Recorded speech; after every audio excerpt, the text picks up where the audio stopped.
My mother had me when she was 16 years old, and I used to sleep on the floor, and I had 8 uncles in that same house, and they did everything under the sun, you know, going in and out of prison. And my mother, she worked at Wendy's, and she would get off work at Wendy's, and I would be about the last kid sitting in the park, and I would be waiting on my mother, because I didn't want to go home, because, you know, every other day or every other week, our front door would get kicked in because my uncles, they sold drugs. So every opportunity I got in solitude to cultivate a vision for my life, I took advantage of it. And one night, my mother came into the park, and I walked off the field, and I said, "Can you please introduce me to my father?" Because I played every sport, and every sport I played, we had to show our birth certificates. And so every time I pulled out my birth certificate, I would always see my mother's name, but I never saw my father's name, and so it bothered me.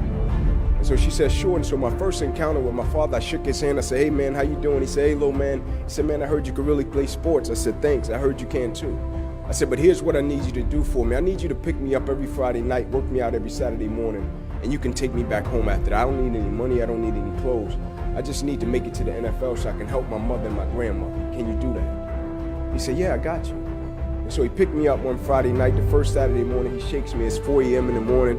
I wake up, I'm wiping the cold out of my eyes. He said, "Little man, you say you wanted it, right?" I said, "Yes, sir." He said, "Get up. We're running 2 miles to this fire station, 2 miles back home." I said, "Okay, let's do it." And so he walks by me and he busted a U-turn and he looked up at me. He said, "Son," I said, "Yes, sir." He said, "I want you to pull that other person outside of you today."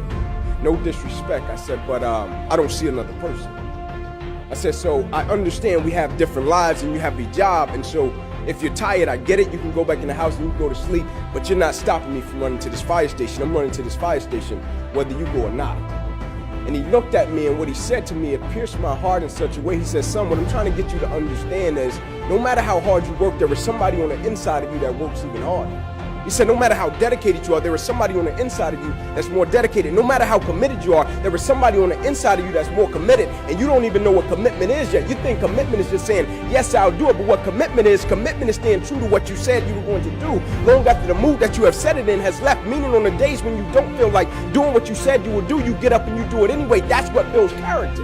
And he said, "I need you to understand the concept that there's another person on the inside of you, because one day in your life you will face something that's a lot tougher than you, and your strength and your drive and your commitment and your work ethic won't do it. You have to realize that it's something on the inside of you that's greater than anything that life can throw at you." And immediately I got it.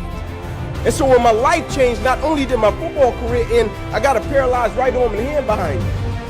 Life changed overnight.